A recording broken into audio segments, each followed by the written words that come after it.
Hey everyone, welcome back. We're going to be talking about constraints.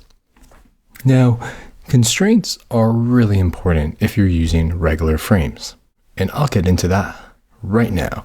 So let's jump right in. So I'm going to press F to get my frame, and I'm just going to pick any frame. I'm just going to pick this one over here.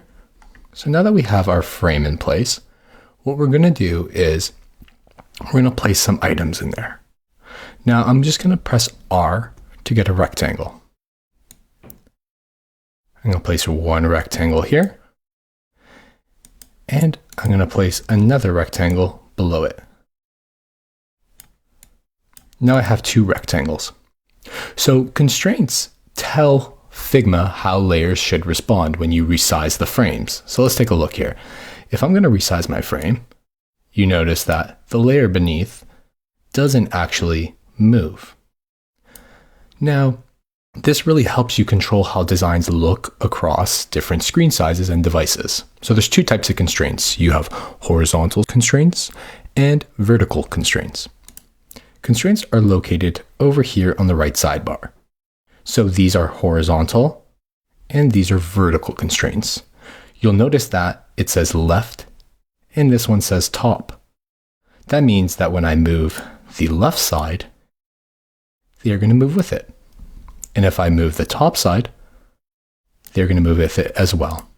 Now I want to set it to left and right, and I'll leave that one at top.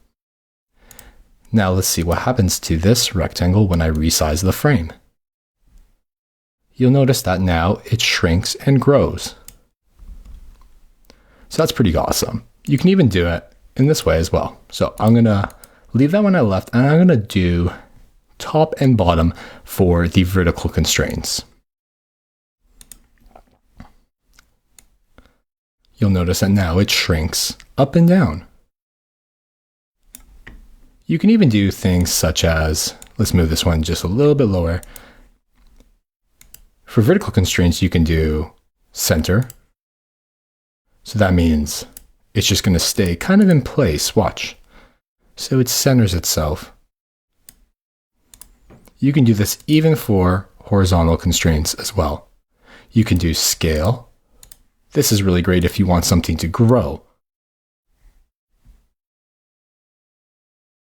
So notice how that rectangle is going to grow in height and in width as you grow the frame. Pretty cool, right? You can apply constraints to any layer within a frame.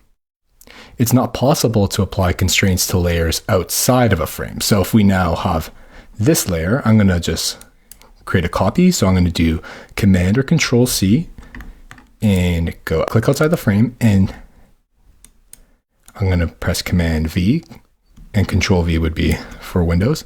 And I'll just drag that right outside the frame. So you notice how it doesn't have the constraints on the side like it did within the regular frame.